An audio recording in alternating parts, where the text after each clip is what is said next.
Listo. Pues bueno, ya darles la bienvenida oficial. Muchísimas gracias por conectarse. Estamos iniciando el primer taller que estamos organizando de parte de Pulso, en esta ocasión en alianza con Data Cívica. Estos talleres vamos a tener algunos durante el año sobre distintos temas, como respuesta o como parte de lo que identificamos a los retos que tienen las organizaciones a partir de las respuestas que ustedes mismas comparten en los diagnósticos que tenemos. Como saben, ahorita tenemos activo el tercer diagnóstico, que todas las organizaciones que están acá lo contestaron. Uno de los retos que veíamos pues es el tema de la cultura de datos, cómo trabajar, utilizarlos, cómo aprovecharlos para comunicar, incidir, etcétera. Entonces, para ello, pues se plantea este primer taller, que como saben es de cómo construir historias basadas en datos, para lo cual pues van a estar acá los expertos de Data Cívica. Entonces, con eso, pues nada más darles la bienvenida, agradecerles nuevamente por conectarse y también a Adrián Lara, que es quien nos va a estar acompañando durante la sesión, pues cederte la palabra. Muchísimas gracias. Bienvenidas y bienvenidos a esta comunidad de aprendizaje, como le llamamos. Y bueno, para comenzar, pues quisiéramos hacer una breve presentación de nosotras aquí del equipo de Data Cívica. Hoy estoy yo aquí, pero Data Cívica es una organización que se forma de varios equipos, entonces también estoy en representación de todas mis compañeras, compañeros.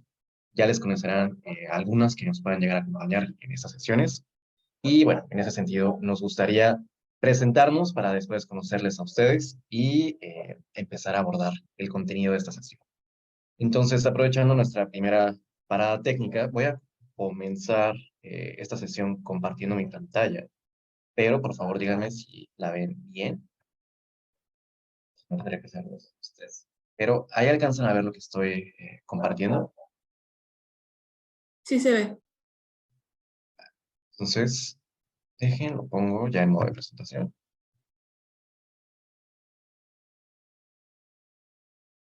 Listo. Si alguien no llega a ver el tamaño de las letras, si no ven bien las imágenes, por favor díganme, y hago ahí una pausa para que podamos verlo de manera conjunta. Y como les decía, queríamos comenzar el taller presentándonos. Data Cívica es una organización que existe desde el año 2015. Buscamos aquí con nuestro trabajo impulsar el cambio social, pero sobre todo hacer una promoción de los derechos humanos en México y fortalecer a la sociedad civil, que nosotros creemos que se compone sí por otras organizaciones civiles que están activas en México en distintas regiones del país, pero también de otras agrupaciones y colectivos ciudadanos que han surgido a raíz de los problemas de violencia e inseguridad que hemos visto en México. Eso incluye para nosotras colectivos de búsqueda para personas desaparecidas, colectivos de mujeres, colectivos feministas y otras asociaciones incluso vecinales que se han dado en distintos puntos del país. Y bueno, nuestro distintivo en la labor que hacemos es que utilizamos la tecnología, la investigación y el análisis de datos como herramientas estratégicas de incidencia que nos han llevado a componer una agenda de trabajo bastante particular, porque de alguna forma los derechos humanos engloban distintos temas y pues no podemos enfrentar todas las batallas aunque quisiéramos, y nos hemos enfocado básicamente en la lucha contra la violencia de género y la violencia feminicida, el acompañamiento de casos de personas desaparecidas y la capacitación integral para organizaciones de la sociedad civil, colectivos, periodistas e investigadores. Dentro de este último punto, pues tenemos actividades como esta, que es una comunidad de aprendizaje, como le llamamos aquí, pero también si nos siguen en redes sociales, nos pueden encontrar en cualquier lado como Data Cívica, Instagram, Twitter, Facebook. Van a encontrar que también tenemos otros talleres, entonces esperamos que este les guste mucho, pero si quieren algún tipo de acercamiento a otros temas que manejamos en el mundo de la tecnología, el análisis de datos, el periodismo, la investigación, pues no dejen de ver ahí nuestras publicaciones porque damos varios talleres y capacitaciones cada año. Y bueno, por aquí también les dejo la liga a nuestro último informe de actividades, si les interesa ver en qué proyectos estamos trabajando y en qué lugares, ahí les dejo la liga. Y bueno, aprovecho para presentarme a mí mismo. Yo soy Adrián, soy el director de proyectos de Data Cívica. Llevo trabajando aquí 6 años. He pasado por varias áreas, varios puestos, pero más o menos mi perfil es el de un investigador social. Me dedico mucho al análisis cuantitativo y al periodismo de datos. Entonces van a ver por ahí varios proyectos que me ha tocado coordinar, pero también varias investigaciones. Y en esas investigaciones que he realizado, me he enfocado en temas de seguridad, economía y derechos humanos. Eh, Dentro de estas investigaciones, precisamente, hemos recurrido a las narrativas con datos, desde la perspectiva cuantitativa de análisis, pero también desde la parte de difusión. Es parte de lo que les queremos compartir el día de hoy. Y bueno, más allá de esta experiencia que me ha tocado cultivar en estos años. Actualmente en la dirección de proyectos que tenemos aquí en Data Cívica, pues me encargo de gestionar los proyectos, los programas y básicamente los equipos multidisciplinarios que componen a nuestra área de trabajo. Vamos a meternos de lleno al contenido. Esta, como les decía, es una sesión que está pensada para hacer una introducción a lo que llamamos storytelling con datos, narrativas con datos, narraciones con datos. Al final, el storytelling es un anglicismo que se hizo famoso desde hace unos años, sobre todo con la ola o la explosión de datos que vimos en México. Algo muy curioso es que no queremos recordar a administraciones pasadas, pero hay que reconocer que, digamos que el mundo de los datos abiertos empezó con el PRI y la administración de Peña Nieto, valga la redundancia o la ironía, pero desde entonces, pues México y sobre todo desde la perspectiva de sociedad civil, hemos visto que hay cada vez más información con la que se está intentando incidir en la agenda pública, hay más labores que se están acompañando a través de la información que se está presentando en términos de datos. Y bueno, dentro de todos estos cambios que hemos visto en la última década, también hemos visto que hay nuevas estrategias para manejar esa información desde lo técnico hasta lo narrativo o hasta lo social. ¿Qué quiero decir con esto? Pues al final lo que vamos a ver en esta comunidad es una estrategia para contar historias. Le llamamos storytelling con datos. Se asocia a lo que hemos visto en los últimos años con la apertura de información en México. Creo que no sería lo mismo si no hubiéramos visto eso. ¿Por qué? Porque ha dado lugar a nuevos ejercicios, sí en sociedad civil, pero también de investigación, de periodismo. Y bueno, estos ejercicios han utilizado esta técnica que pues es relativamente joven en el sentido de que sí, llevamos muchísimos años, muchísimos siglos trabajando con datos y estadística, pero ahora tenemos un conjunto, un catálogo de herramientas que está orientado a que esa información se presente de una manera más práctica. Entonces, vamos a empezar a hablar del storytelling, que no sé qué habrán estudiado en sus respectivas carreras y formaciones profesionales, pero sí, a algunas de nosotras les tocó, no sé, leer libros sobre literatura de algún tipo, sobre contexto histórico de algún tipo. Casi siempre vamos a ver que un valor, una... Oye, en un segundo.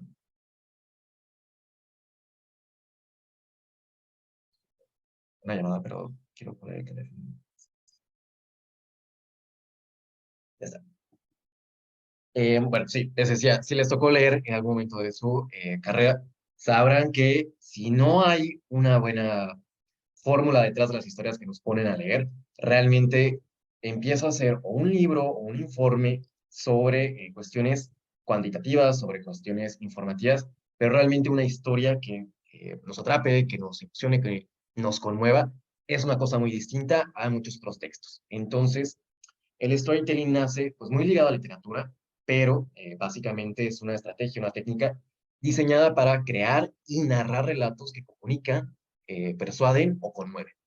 Es la definición más directa que les podemos compartir desde ahorita. Como les decía, vamos a hablar más específicamente de lo que es el data storytelling o las narrativas con datos, pero vienen desde el origen de la literatura, de las artes, básicamente en esta estrategia de contar historias. Lo que queremos aquí es contar historias. Vamos a ver cuál es la variante con el storytelling, pero no queríamos empezar este espacio de aprendizaje sin hacer ese puente que es muy directo, ¿no? Con el storytelling en sí mismo. Y en ese sentido, lo primero que hablamos, y lo primero que nos interesa revisar cuando hablamos de storytelling o de narrativas, es sobre las historias y la relación que tienen con nuestra vida social, nuestra vida emocional, porque, de acuerdo con distintas investigaciones y distintas posturas, las historias que nos contamos es una forma en la que moldeamos nuestra comprensión del mundo. ¿Quiénes son las personas en las que confiamos? ¿Qué cosas se han hecho bien? ¿Qué cosas se han hecho mal? Cualquier historia que queramos compartir con nuestra comunidad, con nuestros seres cercanos, es también una forma o una vía para que tengamos una comprensión claramente sesgada a partir de lo que nos cuentan esas historias, pero sí es un vehículo de información. Entonces, una historia que hace, una historia lo que debería hacer, en principio, es ayudarnos a conocer más sobre nuestro entorno y las personas o grupos con las que nos relacionamos. una historia y una historia que nos interese casi siempre refleja algo sobre esa comunidad, sobre esas personas, ya sea de forma fáctica, es decir, bueno, hechos, historias que de verdad pasaron. Si yo les cuento una historia de data cívica, una historia sobre, no sé, sobre mí, son organizaciones y personas que realmente existen. Pero también podemos ver historias que son alegóricas, de todas formas nos cuentan o nos dan información sobre nuestro entorno, sobre nuestro país. Al final aquí en México tenemos un rico bagaje cultural que también viene de historias que se cuentan desde hace siglos. Y bueno, de nuevo, son formas en las que conocemos nuestro entorno. Además, las historias, en principio, lo que nos dan es la oportunidad de tener reflexiones o lecciones que podemos emplear en nuestras vidas actuales y sobre todo en circunstancias que a lo mejor no han pasado, pero bien nos podrían pasar. Y finalmente, las historias siempre son una gran herramienta, un gran vehículo para que podamos contribuir al cambio de son hoy en día anticuadas o simplemente erróneas. ¿Qué es anticuado o qué es erróneo? Pues va muy vinculado a la labor que hacemos en nuestras organizaciones, en nuestra vida profesional, pero de alguna forma vamos a encontrar ese vínculo para argumentar y para presentarlo de una manera mucho más llamativa a través de las historias. Y por otro lado, más allá de que las historias moldeen nuestra comprensión del mundo, también podemos ver que la creación de historias como técnica o como estrategia de incidencia es un ejercicio estratégico que nos ayuda a difundir nuestros mensajes, nuestros objetivos y necesidades. Pueden ser nuestras necesidades, objetivos personales, individuales, profesionales, pero también vamos a hacer mucho énfasis en que las historias nos sirvan para compartir los objetivos y necesidades que tienen nuestras organizaciones. ¿Y por qué nos va a interesar este ángulo? Pues básicamente porque contar una historia es una forma sencilla, atractiva y llamativa de atrapar la atención de nuestros interlocutores y facilitar la comprensión de esa audiencia. Al mismo tiempo, por medio de una historia, damos un primer paso que facilita el diálogo y la colaboración con los interlocutores o la audiencia con la que estemos intentando interactuar. Entonces, partamos de esta postura en donde las historias, por un lado, son una herramienta para que podamos comprender el mundo y por el otro es una herramienta estratégica, ya sea para nuestros fines individuales, profesionales, pero sobre todo para fines organizacionales. Hasta aquí, ¿alguna duda, algún comentario? Lo tomaré como un sólido, vamos bien.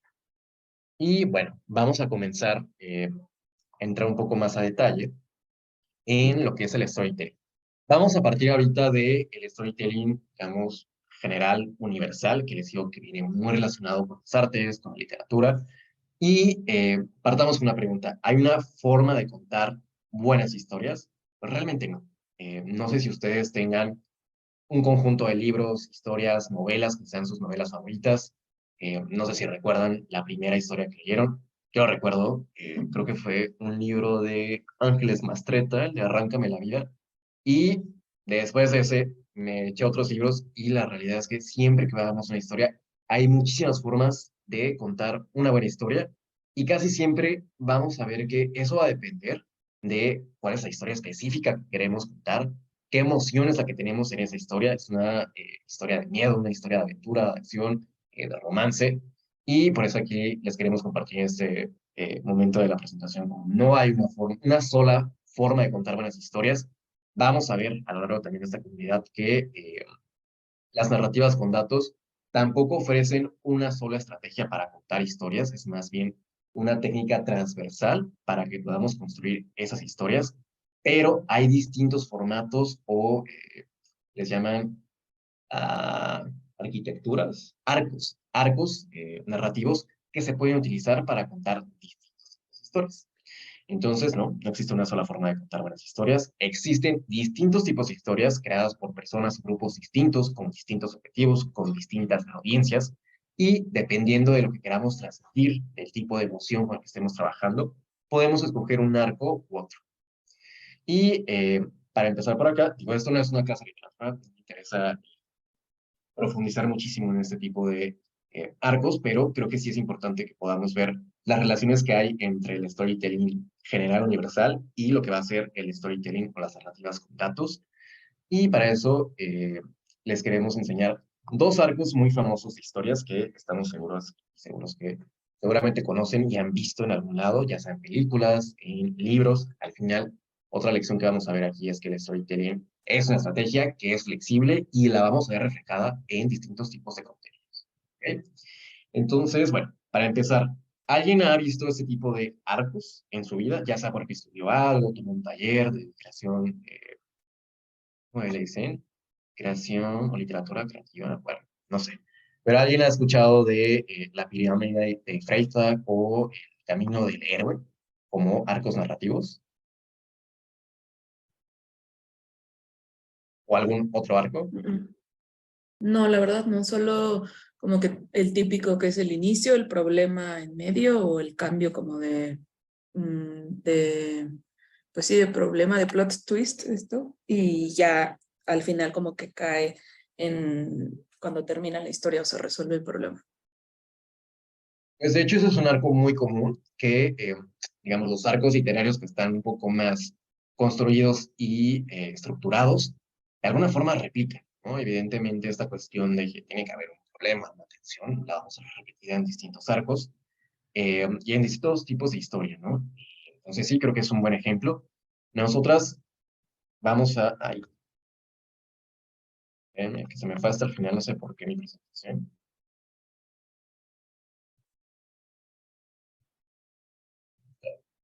Nosotros queremos empezar con un ejemplo sencillo de estos arcos narrativos para que veamos cómo funcionan. Básicamente, como nos decía ahorita Beatriz, conocemos historias que tienen un inicio, un momento de tensión, un momento donde puede haber un giro de la historia, algo inesperado que cambia por completo el entendimiento que teníamos de los personajes, de la trama. Y lo que hacen los arcos narrativos desde estas estrategias es básicamente acomodar esas escenas. Sí, claro que hay una decisión creativa que puede venir de los actores, de los directores para acomodar esto, pero en principio podemos ver que hay una generalidad. Aquí les traemos el ejemplo de la pirámide de Freytag, que básicamente es una estructura, un arco narrativo que se utiliza sobre todo para contar historias trágicas o historias que tienen un desenlace eh, fatídico. Y básicamente, cómo se han estructurado o, pues, sí, digamos, estructurado ese tipo de historias es con 5 puntos que se establecen muy claramente a lo largo de la obra, ya sea literaria o la obra visual. Y estos 5 puntos, como habíamos dicho antes, tienen un punto de introducción, es decir, se presentan los personajes, se presenta la atmósfera, el ambiente, el contexto histórico, si es necesario, y a partir de ahí vamos a ver que hay una subida, una escalinata de acción, ya sea casi siempre para evitar, eh, no sé, que algo suceda, ¿no? Algo que los personajes principales están activamente intentando que no suceda o prevenir o incluso eliminar, ¿no? Un error del pasado. Sí. Después de eso, vamos a ver que los personajes llegan a un punto de la historia que generalmente se denomina como el clímax, pero que en términos técnicos lo que hace es ya no te permite regresar al mismo punto de la historia, es decir, llegas a una encrucijada en donde todo lo que vimos en la introducción de los personajes, es decir, su contexto, su familia, todo eso que habíamos visto como la base, llamémosle ahorita como el status quo, ya no va a poder existir, ¿no? Porque a partir de este punto de encrucijada, todo va a cambiar. Pero como es una historia o un formato que está pensado para tragedias, vamos a ver una caída hacia abajo en donde digamos que los resultados no son los esperados. Lo que estaba buscando el personaje uno para evitar la tragedia, para evitar o prevenir algo que estaban buscando sistemáticamente que no sucediera, parece que no funcionó para nada y empieza, digamos, como un efecto de bola de nieve hacia abajo, en donde finalmente la tragedia que todo el tiempo estuvieron intentando prevenir sucede, ¿no? Y vemos en ese tipo de obras los resultados de que suceden. Y al ser tragedias, pues casi siempre son resultados bastante trágicos, valga la redundancia, pero pues cosas incómodas, ¿no? Ya sea que su ser querido se muere, ya no está aquí, o el personaje atraviesa una cruel transformación física, cosas de ese tipo. Entonces, esta es una estructura general, se las comparto así más en una platicadita. Vamos a ver un ejemplo bastante directo, pero con esa introducción se les ocurre un ejemplo de alguna historia, puede ser libro, película, obra de teatro, pero que siga más o menos esta lógica, este arco que ustedes conozcan y nos puedan compartir.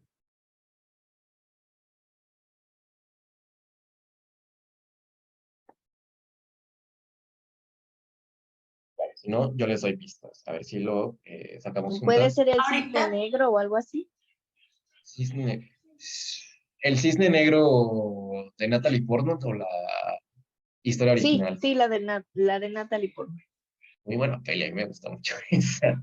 Sí, pues sí, yo diría que sí, porque hay un punto de la historia en donde vemos la acción hacia arriba, ¿no? Que empieza a entrenar muchísimo, que ya está ahí compitiendo por el lugar principal, y de repente todo empieza a venir hasta abajo, digamos, hasta el punto más bajo de la historia, que es para las que no la han visto, un momento trágico para Natalie Portman, donde ya no va a haber más Natalie Portman, pero sí, creo que sigue una buena escalinata que refleja esta pirámide. Entonces sí, buen ejemplo, no lo había pensado. ¿Alguien más tiene otro ejemplo por ahí de películas, libros, obras de teatro? Hay una trilogía Mm. de Gary Jennings y estaba pensando ahorita como películas y eso y volteé a ver mi librero que lo tengo aquí enfrente y vi que tengo los 3 libros y justo me acordé que la historia empieza contando, es como azteca, y es tal cual la trilogía y el primer libro es como toda la introducción, es un libro muy largo, muy lento, pero del primero al tercero hay como todo el cambio de la caída del Imperio Azteca, como al final del tercer libro, quien inicia contando la historia muere quemado y viendo arder su pueblo. Ok. Entonces, sí es así como, uy, sí hay una... Sí, es el libro como que más se me ocurre. De hecho, el segundo libro, que es el que más me gusta, cuenta como todo el conflicto, todo lo que hicieron, o sea, desde la visión azteca, todo lo que hicieron para salvar al imperio y que al final del día pues no se logró, ¿verdad? Pero sí está es muy larga la trilogía, es muy lenta, pero sí, creo que esa es la que me recuerdo. ¿Cómo se llama el autor? Gary Jennings.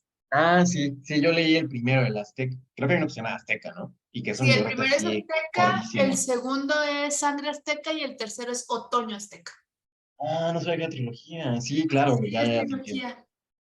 Claro, creo que eso sigue muy bien la estructura de este arco, la pirámide de Freytag, Ajá. y de hecho se relaciona mucho con los orígenes que principalmente tiene esta estructura, donde, vamos a ver, ¿no? No es que adelantar, pero se liga mucho con la comunidad o la civilización, ¿no? Y las historias, más allá de la desventura del personaje principal, es la desventura del pueblo, de la comunidad, de la civilización o del pueblo, ¿no? Eh, Creo que los aztecas siguen un camino que puede lamentablemente replicar eso, en el sentido de que si, por ejemplo, la trilogía que nos platica aquí la compañera termina con que básicamente el pueblo azteca es conquistado, no quiero decir eliminado, pero claramente sí avasallado, no tan solo por la guerra, sino por las enfermedades que vinieron después. Vamos a ver que el declive de la historia es un poco también la condena del pueblo azteca. Entonces, muy bien. De hecho, esto También otro dice... ejemplo Ujú. muy preciso es Edipo Rey. Eh, Ah, muy bien, sí, ese era mi ejemplo, Ay, justo. perdón. No, está muy bien ya, sí. Di demasiadas pistas, tal vez. Pero sí, precisamente Edipo Rey es un gran ejemplo. ¿Nos quieres compartir por qué? Sí, bueno, Edipo Rey es una obra que empieza como, sí, la leí hace muchos años, cuando estaba, o sea, salí de la universidad hace 11 años y ahí la leí. Si mi memoria no me falla, empieza Edipo como ahí creo que era Grecia, ni me acuerdo la verdad. Pero Edipo se enamora de su madre y cuando se da cuenta que se enamoró de su madre, o sea, el final de la historia es, pues se saca los ojos, ¿no? Pero sí hay una serie de historias que suceden tratando de evitar el destino que le llegaba a Edipo a través del oráculo, y esa es la parte en la que va subiendo la acción. Y por una cosa fortuita de la vida y del destino, como le sucede a los griegos, termina como quiera sucediendo el destino, pero porque hicieron algo para tratar de evitarlo. Algo así, la verdad no me acuerdo muy bien de la historia, pero solo tengo muy presente este arco dramático. Sí, no, está muy bien. Precisamente, Edipo Rey es un gran ejemplo de este arco de la pirámide de Freytag, porque parte del deseo de Edipo, que es un rey, busca que su pueblo pues, no venga en decadencia. Porque bueno, siempre en la cultura griega estaba esta figura, que no me acuerdo si sale tal cual así en el libro, de los oráculos y más específicamente las oráculos, ¿no? Que eran esos personajes que aparecían y le daban al principio de la historia una advertencia al personaje principal, en este caso Edipo, como de, oye, pues parece que viene el fin de tu pueblo, de tu familia, entonces para evitar esto, necesitas hacer X acción. En el caso de Edipo, lo que vamos a ver, que por cierto, lo que les dejo aquí a la derecha es una pintura de Edipo, donde precisamente lo que más se conoce, lo que más se recuerda de Edipo es que se saca los ojos, y muchas pinturas en el mundo del arte representan a Edipo ya sin ojos, ¿no? Y casi siempre va apoyado de una mujer, que es su hija, eh, ya lo va acompañando después de que pues Edipo decide sacarse los ojos. Ahora, lo importante aquí es por qué llegamos a esa situación en donde Edipo ya es conocido por ser una persona sin ojos y que siempre está pintada así. Bueno, un poco por lo que nos contaba ahorita la compañera, que básicamente hay una cuestión con la mamá de Edipo, donde Edipo a lo largo de la historia se da cuenta que la esposa, su reina, que llevaba mucho tiempo siendo su pareja y con quien de hecho ya tenía hijos, era realmente su madre. Edipo no sabía nada de esto. ¿Cómo se da cuenta Edipo de esta situación? Bueno, pues que básicamente al principio de la introducción de la historia, en donde aparece la oráculo, y le dice como, oye, pues si quieres evitar que esto suceda, pues tienes que ir a buscar, me parece que le dice, tienes que ir a buscar a quien mató, ya no me acuerdo cómo se lo decía palabra por palabra, pero básicamente manda a Edipo a buscar al asesino de sus padres. Y, ay, no me acuerdo, tenemos que buscarlo mejor. Pero básicamente, a partir de la indicación que le da el oráculo, Edipo sale a buscar la información que busca. En la aventura, pues se encuentra famosamente a este monstruo que también se me fue su nombre, la esfinge, la esfinge de no sé qué, pero que está en el desierto. Y bueno, de alguna forma lo que nos cuenta la historia es, a partir de esta advertencia que se da al principio a Edipo, él sale a la aventura, él va enfrentando distintos obstáculos y finalmente llega a otro momento de gran revelación en donde le dicen como, oye, pues estamos a punto de darte un pedazo de información que te va a cambiar la vida para siempre. Y ese pedazo de información es que pues, la mamá de Edipo es su esposa y bueno, ahí es donde decide sacarse los ojos, no sin antes conocer también que su esposa, su mamá, también se mata para evitar que la profecía fatídica del principio se cumpliera. Entonces, ¿cómo termina la historia? Bueno, pues básicamente con Edipo muy heroicamente saliendo de su pueblo a intentar evitar su destrucción, conociendo este pedazo de información y pues básicamente con un desenlace que lo lleva no tan solo a no tener ojos, sino a no tener esposa ni mamá. Bueno, una tragedia grandísima. ¿Qué pasa después? Creo que no hay una historia per se de qué le sucede a Edipo.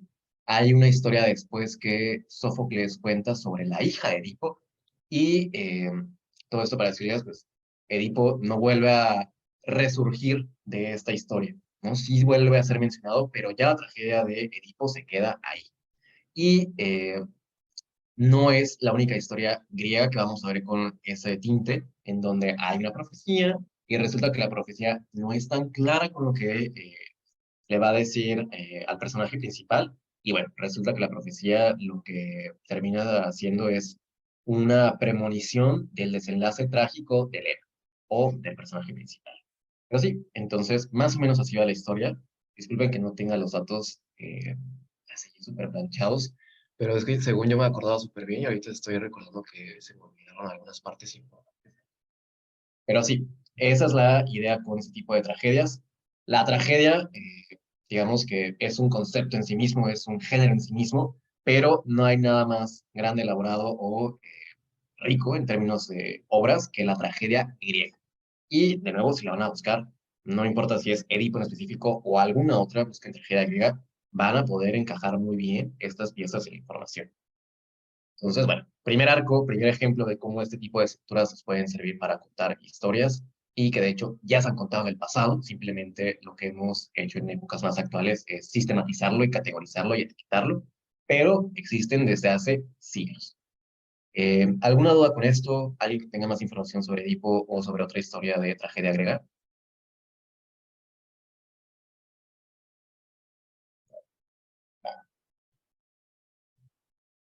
Bueno, entonces sí, como les decía, el ejemplo era Sófocles, Edipo Rey. Aquí les pongo la estructura que le encontré en un ejemplo traducido en inglés, pero como les decía, vamos a ver los 5 puntos en esta historia. La introducción es donde el status quo es establecido. Básicamente es antes de que los accidentes ocurran. Este status quo en el caso de Edipo Rey es básicamente Edipo siendo rey, Edipo siendo monarca que está en relativa estabilidad. Pero vamos a ver después que sigue un camino que lo lleva a que la acción suba. Y en este caso, y en muchas tragedias griegas, es esta advertencia que le da una persona, casi siempre un oráculo, para que evite que una profecía se cumpla, ¿no? El fin de su familia, el fin del pueblo, lo que sea. Luego viene el clímax, en donde es un punto de no retorno. Lo que va a pasar a continuación va a hacer que todo el entendimiento de la historia del personaje cambie. En este caso es el plot twist de que la esposa de Edipo es su mamá. Y después viene el regreso del personaje principal o la caída del personaje principal. Esa caída puede ser representada de distintas formas. En el caso de Edipo es este momento de arrebato donde decide sacarse los ojos.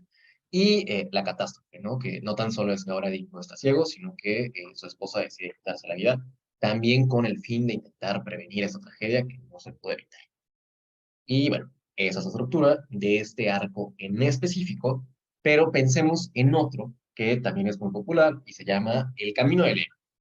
Casi siempre son 3 actos. Esta imagen que les ponemos acá divide los 3 actos en 12 momentos más específicos que tienen este tipo de historias, pero si quieren podemos ver como los puntos centrales de cada acto para que podamos ver de qué trata. En el primer acto vamos a ver el mundo ordinario, es decir, el mundo como se conoce hasta cierto punto de la historia, y después un llamado a la aventura, es decir, algo, no quiero decir mágico, pero muchas veces sí, algo que, digamos así, mágico entre comillas, porque vamos a ver que estas historias no tan solo tienen que ver con la magia, pero sí hay una parte de la historia en donde se le llama al personaje a cumplir con algo más grande o más allá del mundano, ¿no? Vamos a ver que puede ser el caso de Harry Potter, donde literalmente es el llamado al mundo de la magia, pero puede ser cualquier otra cosa, ¿no? El llamado a el mundo de la guerra, por ejemplo, que esto es un arco que realmente hemos visto también desde hace siglos, pero en donde en lugar de unirte a Hogwarts, te unes al ejército de China. Y empieza la aventura del héroe en el ejército de China, no Hogwarts, pero es la misma idea. Vamos a ver que en el acto 2 ya empieza un poco más de el contexto per se de esa aventura a la que fue convocada el personaje principal o el héroe, en donde ya vamos a ver que hay aliados, hay enemigos, hay pruebas que ponen a consideración el carácter del personaje y hacen que se desarrolle, ¿no? Que se vuelva más valiente, más decidido. Y finalmente vamos a ver un acto número 3 en donde empieza el camino de regreso del héroe a su casa, a su hogar, digamos, al hogar, pero con una lógica completamente distinta a la que vimos en el caso pasado. ¿Por qué? Porque no estamos esperando un desenlace trágico, no esperamos que el héroe regrese, ni siquiera derrotado, pero casi siempre ni siquiera herido. Y bueno, esa es como la estructura general de este arco de El viaje del héroe. Son muchos más actos, pero les doy esta idea general de qué es lo que se trata. Pero creo que nada más por el nombre podrían llegar a imaginar qué tipos de historias podemos encontrar aquí. Entonces, les gustaría dar un par de ejemplos, a ver si también les puse yo, les voy a compartir de qué historias podrían caer en este tipo de estructura.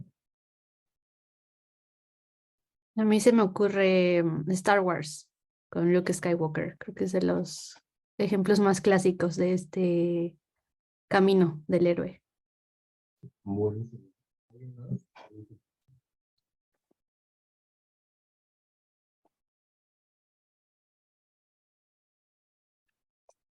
Ahí está silenciada, Adrián, no sé si...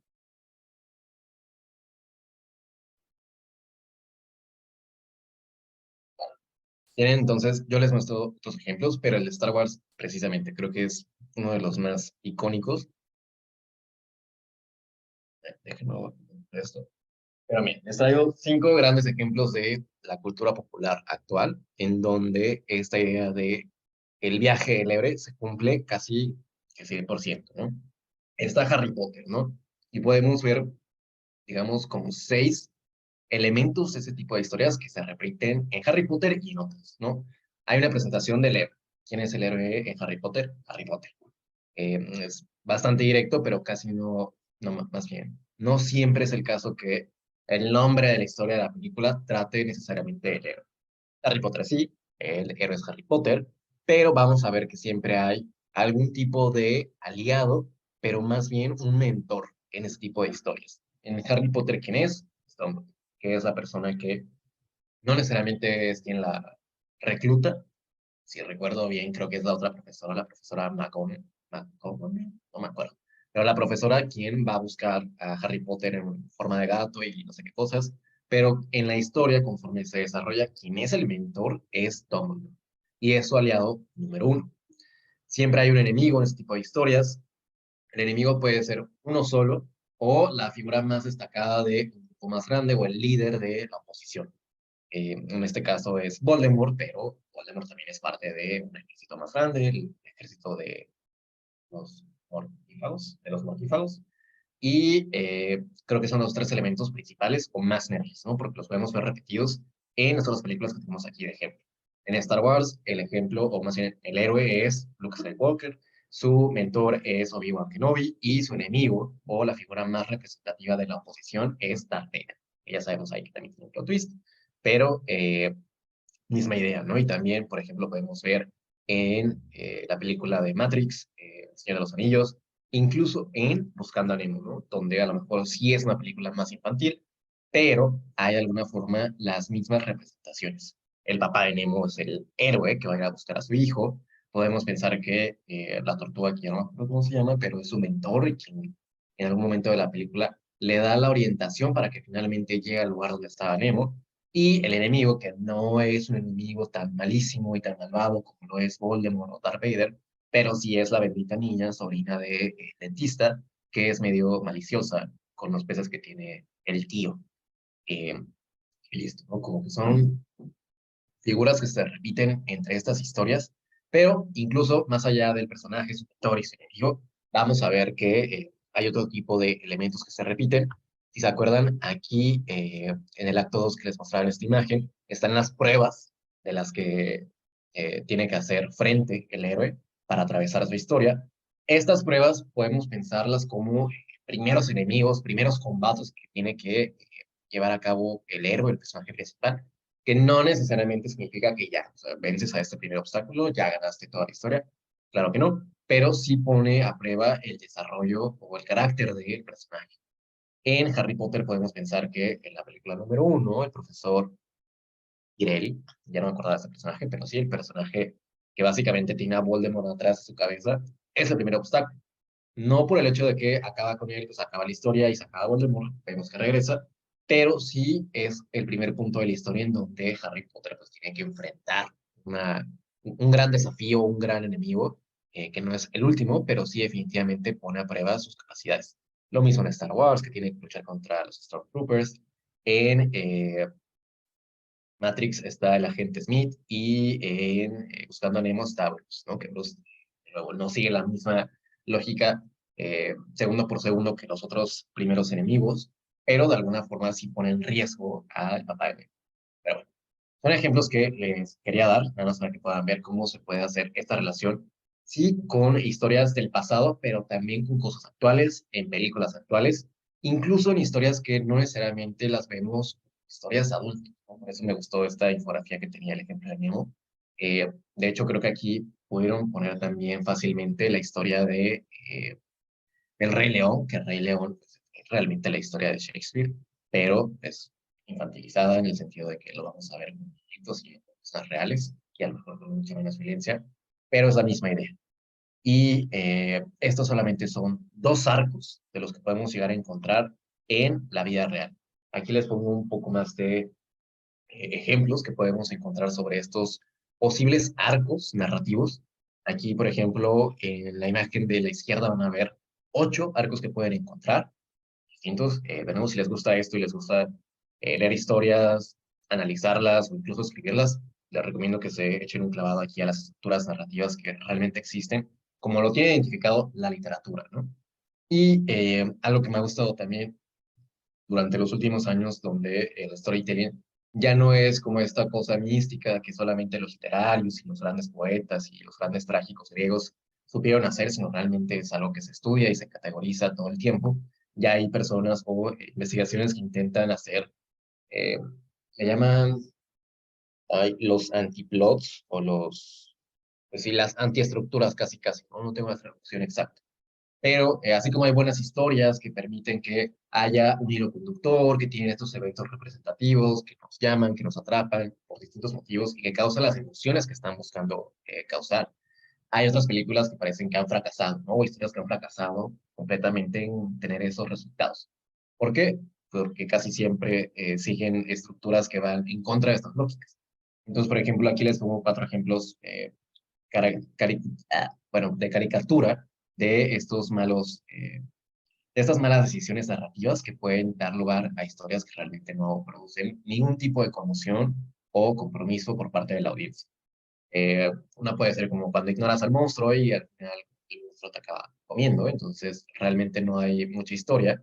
Tío, se puede argumentar que si le pones suficiente atención a la parte de ignorar o de por qué ignoras al monstruo, puede ser entretenida, pero casi siempre lo que hacen estas historias o estos arcos es confrontarte con el monstruo o confrontarte con el hecho de que estás siendo poco precavido para enfrentar a este monstruo, ¿no? También podemos encontrar las partes donde se acusa a alguien y toda la película trata de que ese alguien es inocente. Eso está bien, pero digamos que hay estructuras que es como, es inocente, se comprueba muy rápido que es inocente y el resto de la historia parece ya no tener sentido porque eso, ya comprobaste que es inocente y no pusiste toda la carnita de pensar si tiene que luchar para pensar en esa inocencia o no, en fin, ¿no? De alguna forma, lo que les queremos transmitir aquí es que siempre vamos a encontrar estructuras que parecen ir en contra de esta lógica. Puede salir bien, pero casi siempre termina mal si no respeta estos momentos de tensión o de, básicamente, narración que atrapan a la audiencia.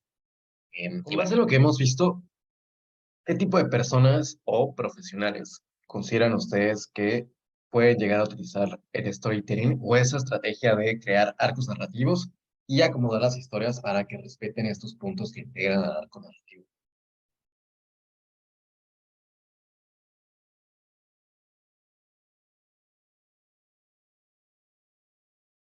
¿No? ¿Nadie?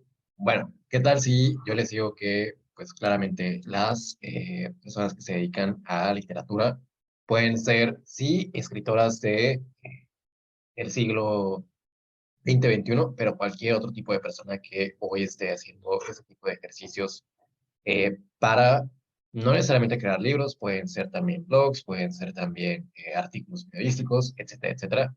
Pueden ser parte de las personas que hoy utilizan el storytelling en alguna de sus estrategias o producciones. De la misma forma, hay directores de cine que hoy claramente recurren a este tipo de estrategias para desarrollar sus historias. En México tenemos ya varios directores premiados. Está, yo creo que entre los que más destacan, por lo menos de las producciones del año pasado, son Guillermo del Toro y Alejandro Iñárritu, entre otros, ¿no? Pero bueno, sí, las escritoras y los directores de cine son dos profesionales o dos tipos de profesionales que utilizan storytelling. ¿Cuáles otros dirían ustedes que pueden entrar en este grupo? Creadores de contenido puso Maribel Figueroa. Sí, sí, no sé exactamente qué contenido, pero si tienen que hacer contenido digital de alguna forma, seguramente también en algún momento tendrán que recurrir al storytelling. Sobre todo si están haciendo contenido en términos de video, en términos de algún tipo de producción con salida al público, ¿no? Casi, casi. Y ese público no necesariamente es el público general, pueden ser audiencias particulares o incluso instituciones relacionadas al tema. ¿Qué más? Bueno, venta por TV, Internet de productos y servicios. Sí, desgraciadamente también utilizan el storytelling para vendernos cosas que no necesitamos, pero cuando nos cuentan una buena historia detrás del producto, estamos más relacionados, encantados o inclinados simplemente a comprar ese tipo de servicios que a lo mejor no necesitamos, pero tienen tan buena historia detrás que nos atrapan. ¿Alguien más? Nosotros, las OSC, sí, por supuesto. Creo que todas las organizaciones civiles lo pueden hacer y lo están haciendo ya de alguna forma. Eh, de hecho, voy a ponerle un comentario a ese pin, porque antes de hablar de las organizaciones civiles que utilizan estas estrategias, creo que es importante que desde ahorita pensemos que el storytelling también es utilizado por personas que están alejadas del mundo artístico, ¿no? Como claramente, sí, las personas que se dedican a la literatura, a el cine, a alguna arte, pueden recurrir al storytelling, pero incluso las personas que están fuera de ese mundo también, ¿no? Y ahorita ya dijimos, creadores de contenido. Bueno, ahí podríamos tener un debate si la creación de contenido es apto, ¿no? O ese tipo de personajes, pero definitivamente alguien que vende productos o servicios en televisión, a lo mejor no cae dentro de ese mismo gremio, y las organizaciones civiles tampoco, y también, ejemplificando en este caso en particular, las personas que se dedican a la política o a las figuras de gobierno, pues ellas también utilizan este tipo de estrategias y no tienen nada que ver con el mundo del arte. Dos grandes ejemplos de figuras políticas que han utilizado el storytelling para impulsar sus discursos, para de alguna forma respaldar sus acciones políticas, han sido los últimos presidentes que han tenido en Estados Unidos y aquí en México, ¿no? En este caso, Donald Trump es un gran ejemplo. Creo que de hecho, mucho de su campaña no se trató de un solo storytelling, sino de varios storytellings. Hay, de hecho, uno de los más perjudiciales, hay algunos storytellings que utilizó ese presidente en particular, que nos ponen a nosotros como país, es decir, México como país y México como grupo ciudadano en una mala luz. Están ahí las historias que se contaban de los bad hombres o los inmigrantes que llegaban a Estados Unidos para robar los trabajos de los trabajadores americanos, para violentarlos, para robar, para incurrir en el consumo o venta de drogas, etcétera, etcétera, ¿no? Como que a partir de ahí se fue construyendo una narrativa por parte de Donald Trump.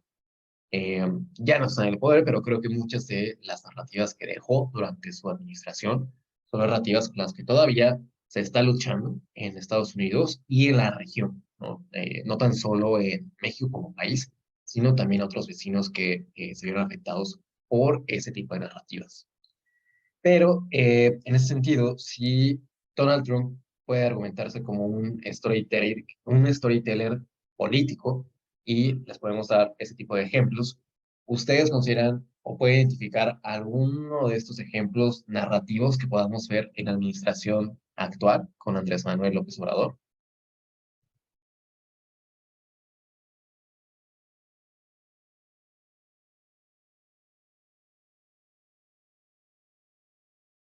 ¿Alguien? ¿No? La historia del avión presidencial, esa es una gran historia, sí, sí, sí, sí.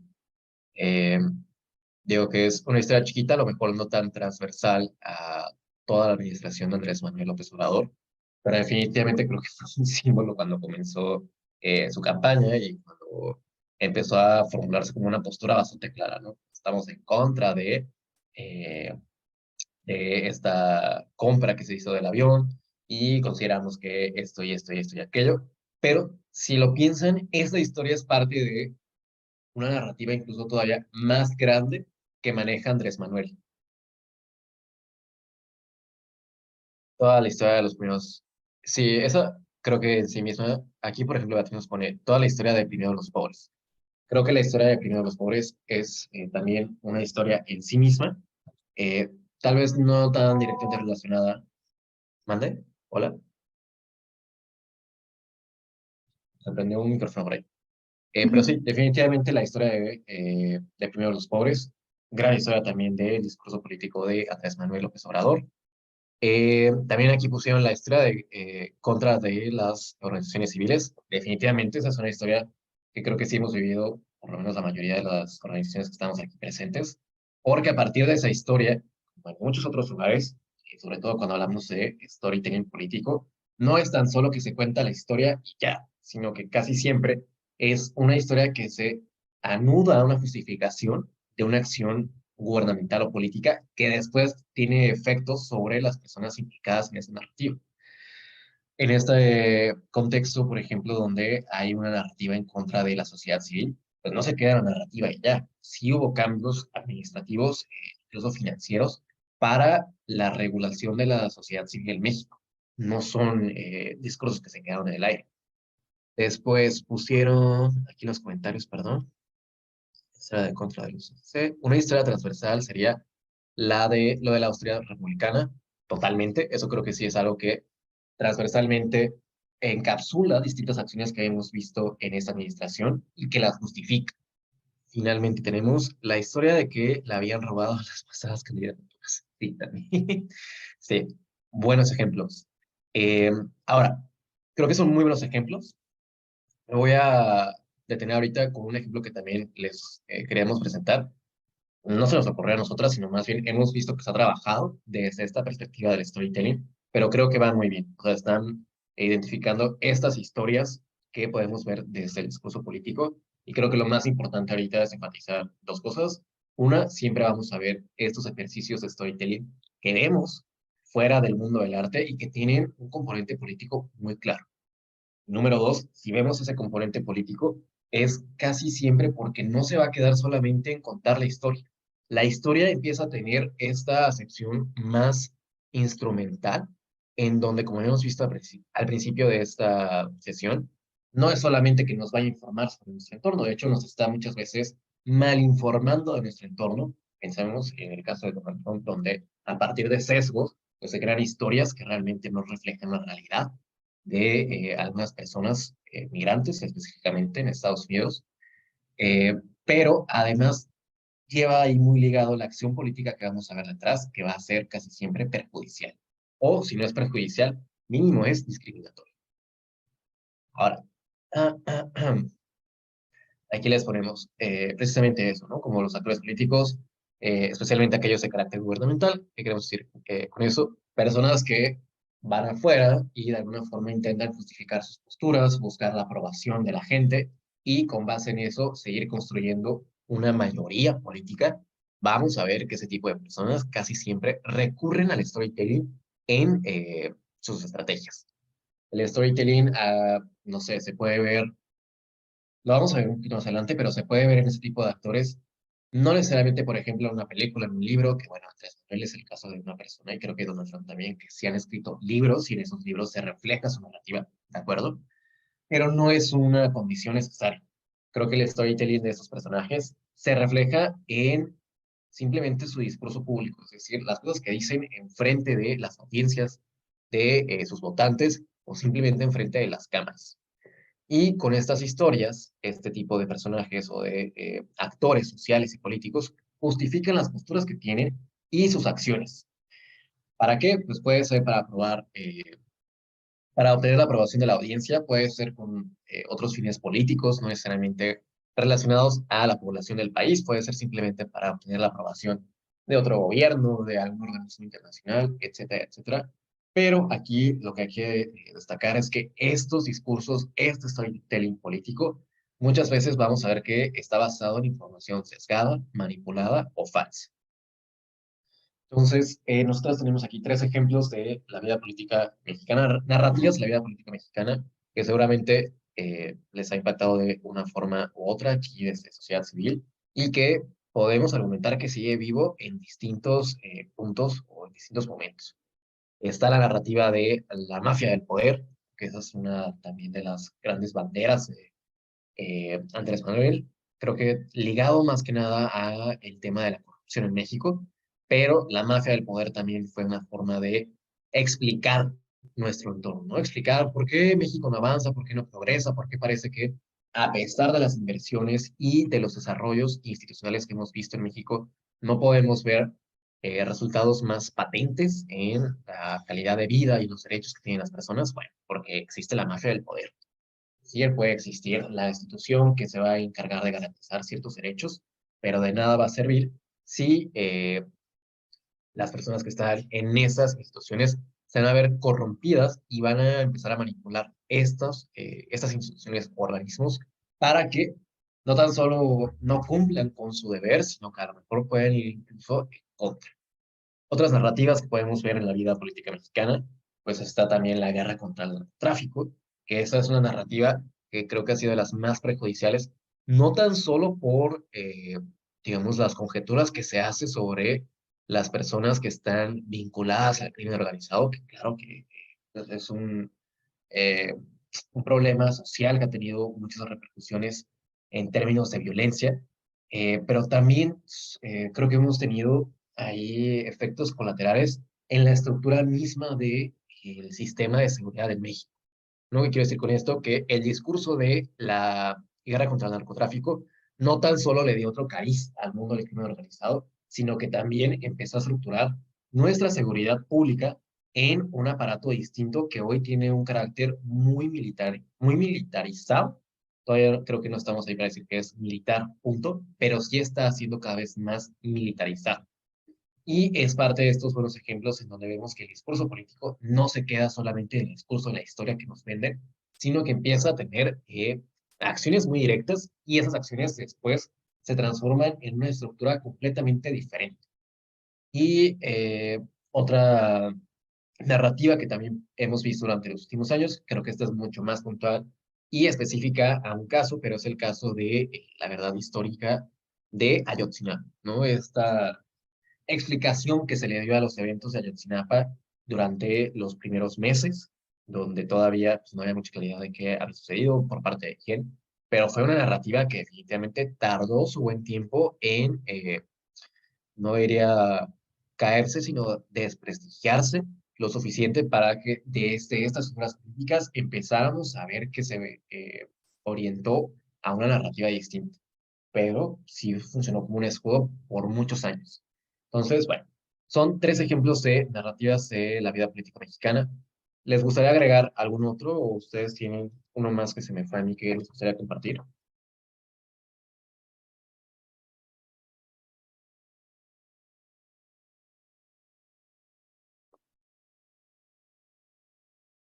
Bueno, si alguien se acuerda lo No puede sé si poner. aplique lo de la Casa Blanca, la historia también de la Casa Blanca, no sé si aplique.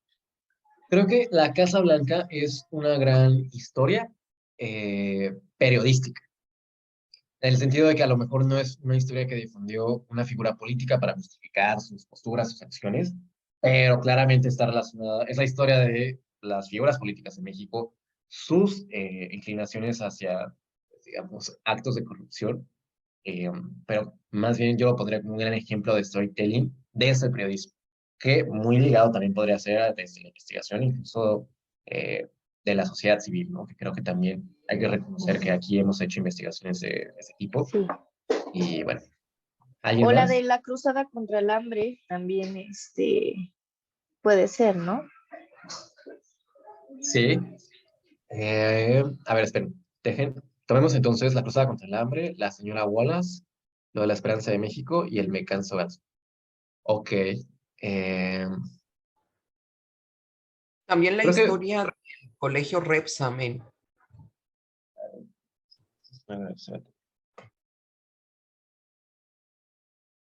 sí, creo que son buenos ejemplos y muy ligados a la vida política o pública de México. Creo que cada uno con repercusiones distintas.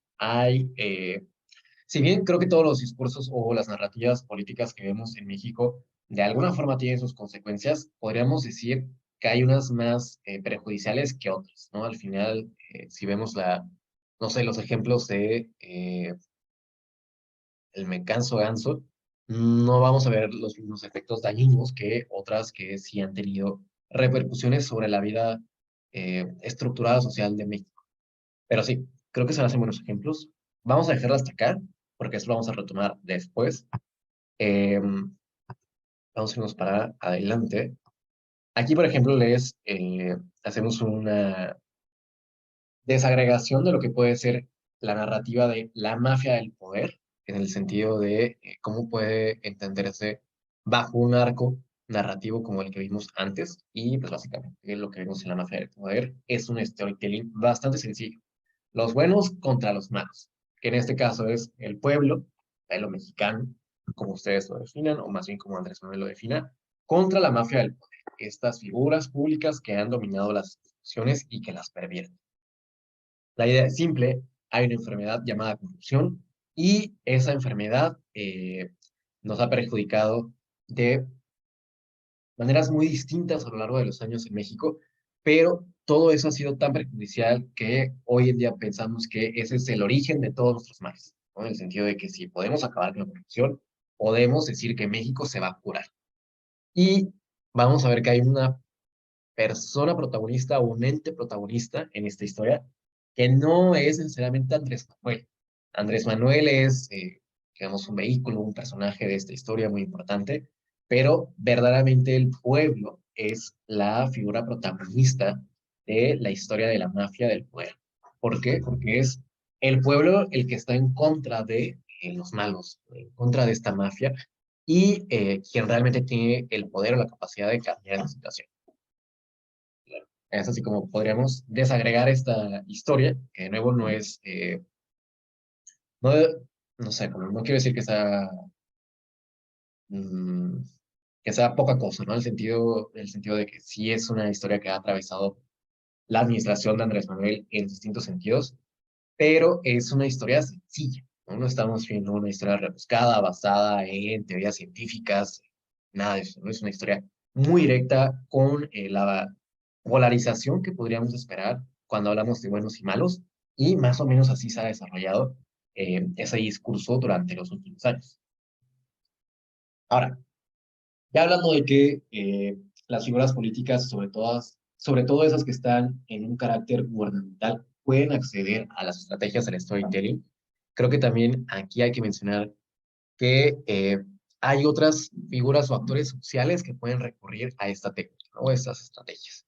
Y lo hemos visto por ahí, como ya dijeron en uno de los comentarios que pusieron en el chat, sociedad civil, las organizaciones de sociedad civil y las agrupaciones ciudadanas son dos ejemplos muy buenos de cómo estas estrategias se han utilizado para, de hecho, muchas veces ir en contra de las historias políticas o las narrativas políticas oficialistas, podríamos decir, que se han intentado implementar en México durante distintos sexenios, administraciones y décadas, ¿no?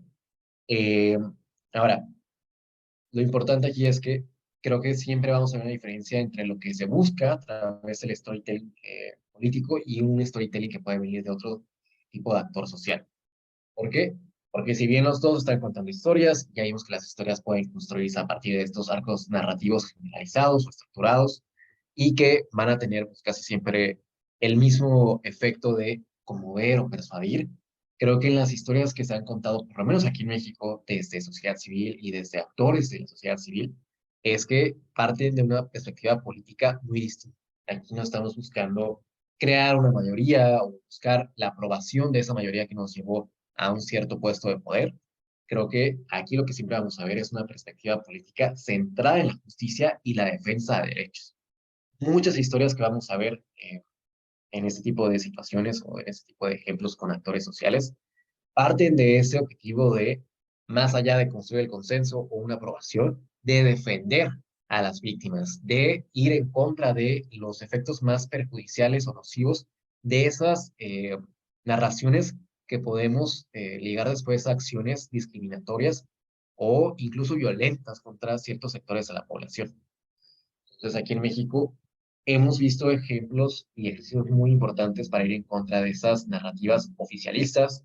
Creo que, por ejemplo, ahorita que veíamos la de la verdad histórica de Ayotzinapa, ese fue un ejemplo de cómo, incluso si era para un caso muy particular, muy puntual, que fue el que pasó aquí en Guerrero, eh, realmente fue un trabajo de varios años para ir en contra de esa narrativa. Y no tan solo, digamos que fue el ejercicio temporal, ¿no? De resistir años en contra de esa narrativa, sino del ejercicio, o más bien la combinación de esfuerzos que eso requirió. Porque aquí en México, pues a partir de acciones de otros países, vinieron grupos expertos de otros, digo, de otros países, específicamente, por ejemplo, hablando de los especialistas o expertos forenses, vinieron forenses de todo el mundo y no fue cosa fácil, incluso con el expertise de esas personas, cambiar la narrativa y centrarla en la verdad, la memoria de las víctimas, en la justicia que se buscaba para ellas, no fue cosa fácil. Creo que hoy ya vemos los resultados eh, para, para hablar de cómo se ha logrado ese efecto contranarrativo oficialista, pero todavía faltan cosas por hacer, ¿no? Y creo que también hay que reconocer que en el proceso se ha visto una gran cantidad de sacrificios. Al final aquí también lo que queremos ejemplificar con esta primera intervención de nuestra unidad de aprendizaje es que también hay gremios que se han dedicado a contribuir a esta búsqueda para establecer historias narrativas que contradigan, no contradigan, sino que revelen la verdad de las narraciones oficialistas y que eso ha costado vidas. Y eso ha sido el ejemplo de los periodistas y las periodistas aquí en México, que hacen una gran chamba para que las narrativas oficialistas pues tomen otro cariz, se vean bajo otra luz, se analicen de manera fáctica y que haya evidencia para hablar de ellas de una manera más objetiva, por así decirlo. Y eso no ha salido tampoco de manera gratuita. En México somos el país donde se registran más asesinatos de periodistas y seguramente habrán escuchado el año pasado que ya tenemos las cifras de cualquier otro país que esté en guerra hoy por hoy. México está por encima de ese país. ¿Por qué? Bueno, eso es una pregunta completamente distinta. Hay cuestiones estructurales, institucionales, económicas, políticas que explican por qué este problema con los periodistas se han detonado, pero eso no quita de lado de que el periodismo es esta profesión aquí en México que ha utilizado la técnica del storytelling para contar historias o investigaciones que van a ayudarnos a ver estas narrativas bajo otra luz. Y bueno, eso no ha sido completamente gratuito. De hecho, aquí en Data Cívica lo que hemos visto es que no tan solo en México, sino más a nivel mundial, ha habido un esfuerzo para que cada vez tomemos conciencia de lo que implica hacer ese tipo de narrativas desde actores sociales. ¿Por qué? Porque, de nuevo, entender el contexto y las vulnerabilidades de las personas que estamos en sociedad civil, ya sea desde ONGs como las que podemos conformar nosotras en esta comunidad, pero también desde otros actores que pueden ser no organizacionales, es decir, activistas, periodistas, investigadores, que también se meten a trabajar con estas narrativas y intentar contrarrestarlas, pues hay ciertos factores que ponen en riesgo a el trabajo que hacen y por eso cada vez hay más esfuerzos internacionales e institucionales para que las personas que estamos haciendo esto tengamos una especie de red detrás que nos ayude a pues, estar protegidos, ¿no? Aquí les pongo el ejemplo de el festival de no me acuerdo cómo se traduce esto, pero el Festival de Películas de Derechos Humanos de Berlín, eh, dentro de lo que se ha hecho, que ya es un gran mundo en sí mismo, digamos, desde sociedad civil, para divulgar esas historias que pueden ser, de nuevo, historias que se ven en investigaciones periodísticas, en libros, etcétera, etcétera. Ya hay un mundo específico que es solamente para cine. Aquí en México, de hecho, hay películas que cuentan historias a través de la mirada de directores que hablan, por ejemplo, de los problemas que hay en términos de desaparición de personas en México, violencia feminicida, violencia de género, y se han construido buenos ejercicios casi siempre documentales, pero que cada vez tienen más reflexiones en términos como en formatos de película, no tan solo documental, que han promovido ese tipo de storytelling. Y bueno, Berlín es un lugar ahora donde podemos encontrar esos festivales y ellos, por ejemplo, dan esta postura, que la copié tal cual para compartírselas, que dice así: la narración de historias puede ser una herramienta poderosa para exponer la injusticia, luchar contra la estigmatización y alentar a otras personas a presentar sus historias. Si se hace bien, los narradores pueden apoyar la lucha por la justicia y reducir la estigmatización y complementar los esfuerzos de justicia transicional.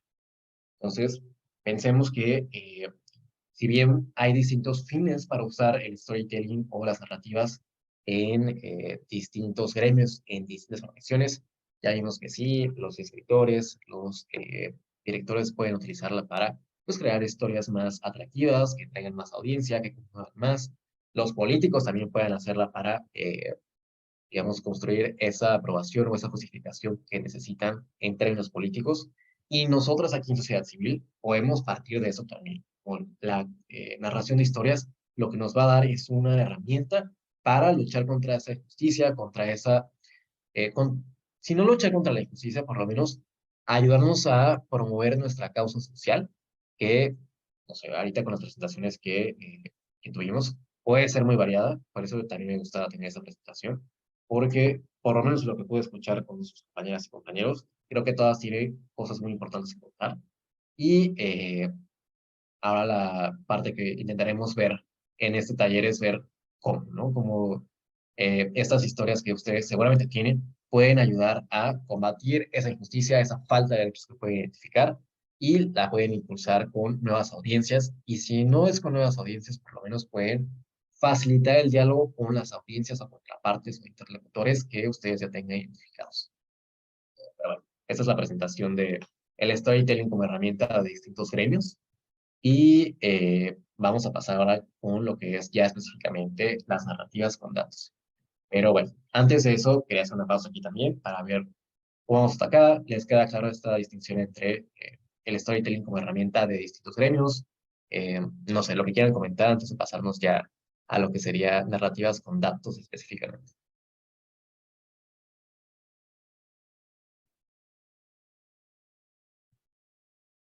Creo que no ponen que todo bien acá con sus manitas. Ah, perfecto. Ok.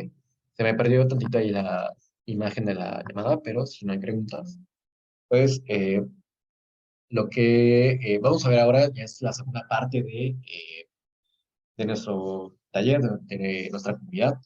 Ya vamos a pasar más hacia las partes específicas de lo que es el storytelling con datos o las narrativas con datos. De nuevo, parte mucho de lo que ya vimos ahorita. Y vamos a ver por qué. Entonces, el uso de datos y la narración de historias ha dado origen a lo que se conoce como el data storytelling. No es algo completamente distinto. Creo que de hecho por eso nos interesa partir desde el storytelling general, universal, que casi siempre hemos visto en otros estudios como parte del estudio de la literatura, etcétera, etcétera.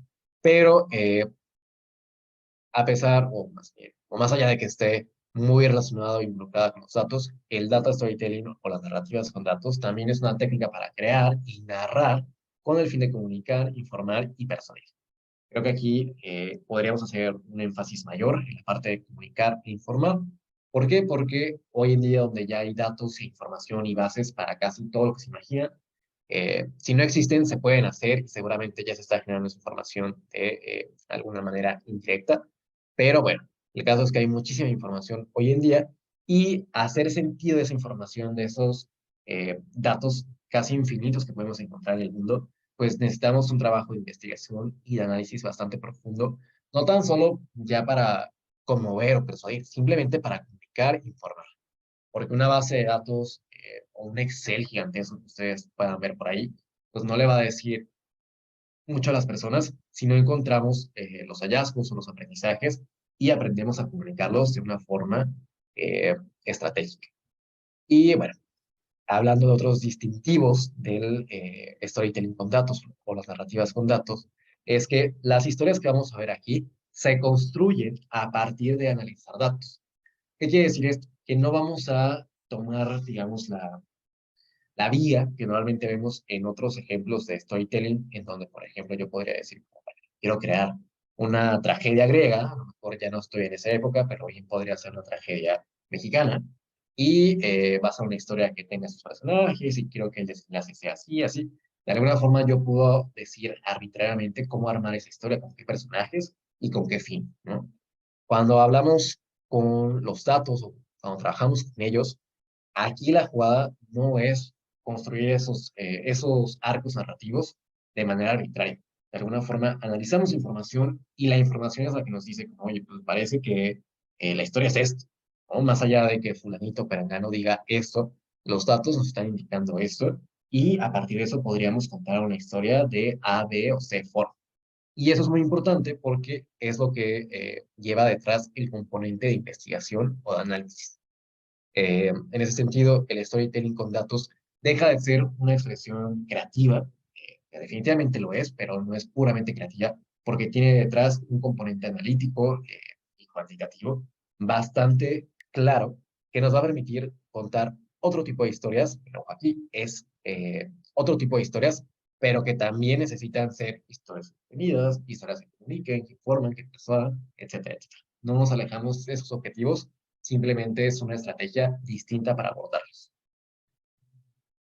Ahora, eh, cuando trabajamos con datos para construir estas historias, vamos a ver también que haremos uso de otro kit de herramientas, ¿no? Si en la literatura, en el cine, podemos valernos de ciertos recursos literarios o artísticos que nos permiten construir esas historias, en las narrativas con datos también tenemos un conjunto de herramientas, pero de un corte más analítico, más de investigación.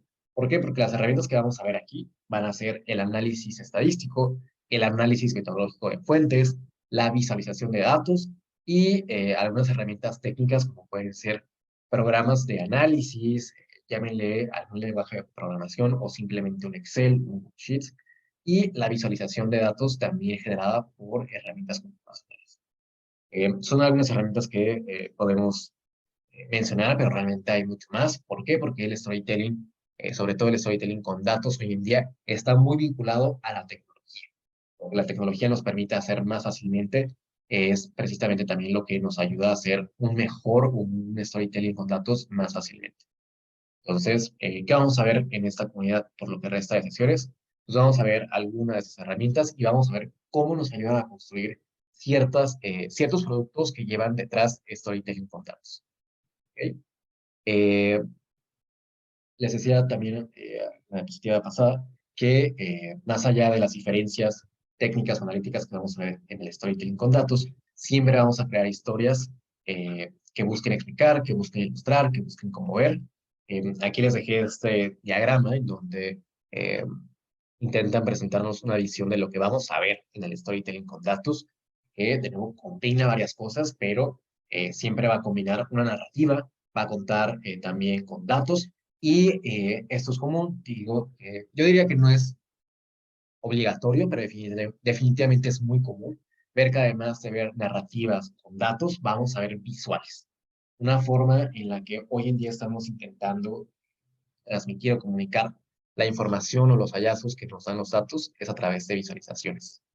Y la combinación de estos tres factores, las narrativas, los datos y los elementos visuales, nos van a permitir explicar cosas, nos van a permitir ilustrar a nuestra audiencia y nos van a permitir, digamos, captar su atención y comprometerlas con la historia.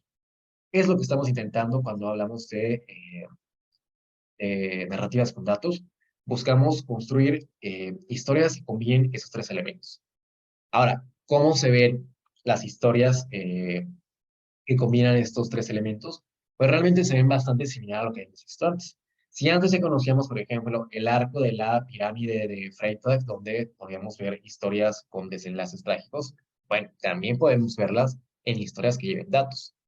La diferencia aquí es que, bueno, en Edipo no se menciona ningún dato específico y no es necesario, dado que pues tiene otro fin, pero bien podría ser, ¿no? De alguna forma lo que buscamos es también contar una historia que tenga una introducción, que nos permita entender cuál es el contexto donde comienza la historia, qué es lo que se busca, digamos, resolver, cómo se resuelve y, pues, desgraciadamente creo que en el trabajo de investigación con datos vamos a llegar a conclusiones que son trágicas también en sí mismas y no vamos a tener finales necesariamente felices, pero de nuevo respetan estas estructuras que habíamos visto antes. Aquí les pongo una infografía de cómo se puede ver esto en una estructura esto no le pusieron nombre, pero básicamente es la pirámide de Freytag, pero modificada, ¿no? Porque de alguna forma no llega hasta mero abajo. Y ya lo que dicen aquí es, básicamente, en lugar de 5 momentos como los que habíamos visto antes son 4, pero también cuenta con una introducción. Luego estamos viendo como una escalada de acción, pero esta acción pues, es más que nada a través de los datos, ¿no? Como la acción va subiendo por los propios datos que vamos presentando.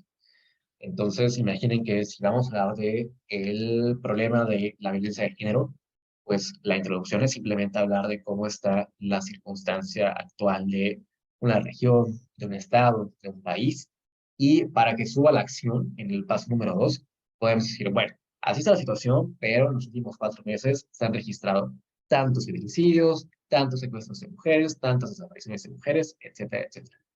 Todo eso para llegar a un punto número 3, en donde podemos decir como, bueno, y todo esto nos puede dar el aprendizaje central de que, no sé, la violencia de género en México está subiendo más que nunca en los últimos 10 años. Y en un punto número 4 podemos empezar a hablar de soluciones y de próximos pasos para atender esa problemática que identificamos a través del análisis. Es solo un ejemplo, no quiere decir que todas las historias con datos sigan esta estructura en específico, pero esa es la idea. Vamos a construir historias a partir de analizar datos y con ese análisis también vamos a poder construir los arcos narrativos que habíamos visto antes. ¿Cómo se va a dar esto al final? Pues depende ahí de la idea que quieran tener específicamente para sus investigaciones. Un storytelling con datos puede terminar siendo un artículo publicado en algún periódico, en alguna revista, puede ser incluso un artículo digital, puede ser un blog, pero también pueden ser videos, micrositios web, presentaciones, discursos, etcétera, etcétera. Ya no nos va a dar tiempo de verlos, pero aquí les dejé un par de ejemplos de cómo se ven los storytellings y tienen salidas muy variadas. Estos 4 ejemplos que les traigo, todos llevan datos. Ay, aquí les dejé un video de las compañeras de Vox. Ay, no voy a poder proyectar porque tengo... Perdón. Se los enseño después porque ahorita me van a tundir con los comerciales en YouTube y no voy a poder mostrárselos. Pero básicamente la idea aquí es, vamos a ver distintas salidas para un mismo storytelling o una misma técnica. Aquí les dejé 2 videos, un micrositio interactivo y un artículo de periodismo que preparó una compañera nuestra aquí en la NASA. Voy a dejar esta presentación hasta acá. La idea es que podamos en la próxima clase introducirnos más a este tipo de contenidos que se generan a través del storytelling y queremos ver también cómo podemos generarlo, más bien qué tipo de análisis es el que necesitamos para generar estas historias. ¿Va? Y bueno, vamos a tener la sesión del jueves y luego otra el próximo martes. Por eso nos despedimos. Es una intervención muy rápida. Esperemos que les guste mucho y bueno, va a ser, queremos que sea algo dinámico, entonces, por favor, no se lo pierdan el próximo jueves y martes, porque vamos a estar ahí con varios ejemplos y cosas que creemos que les pueden ayudar. Pero de todas formas, les voy dejando estas diapositivas hasta ahorita para que las puedan revisar. Si se le quedan con alguna duda, por favor, también les dejo por ahí mi correo para que me puedan mandar las preguntas que quieran. Y las que sean muy relevantes las podemos ver la próxima clase al principio. Entonces, si les parece bien, la dejamos hasta acá. Me queda aquí un par de minutitos por si alguien tiene alguna cosa que quiera ver al final, pero si no, les doy las gracias y nos vemos el jueves. Muchas gracias, Adrián. Voy a crear una carpeta compartida para ahí poder tener las presentaciones y que ustedes las puedan ver y también al final para poder compartir las grabaciones con ustedes. Entonces a esa carpeta también para compartir el contacto de Adrián. Sí, tengo los correos de todos, pero si hay alguien que esté conectado con un correo diferente o que sean diferentes las personas que se conectaron o que se inscribieron, para que me pongan por aquí en el chat su correo para tenerlo, por favor. Por ahí hay 2 organizaciones que tienen ahí, que se dieron el lugar a alguno de sus equipos. Y Rafael, sí, no te preocupes, o sea, la grabación sigue completa, entonces vas a poder ver toda la sesión en los momentos que te haya fallado. No te preocupes. Listo, muchas gracias. Ya por aquí estoy viendo sus correos. Muy bien, entonces nos vemos el jueves. Gracias. Gracias, nos vemos. Cuídense, chao.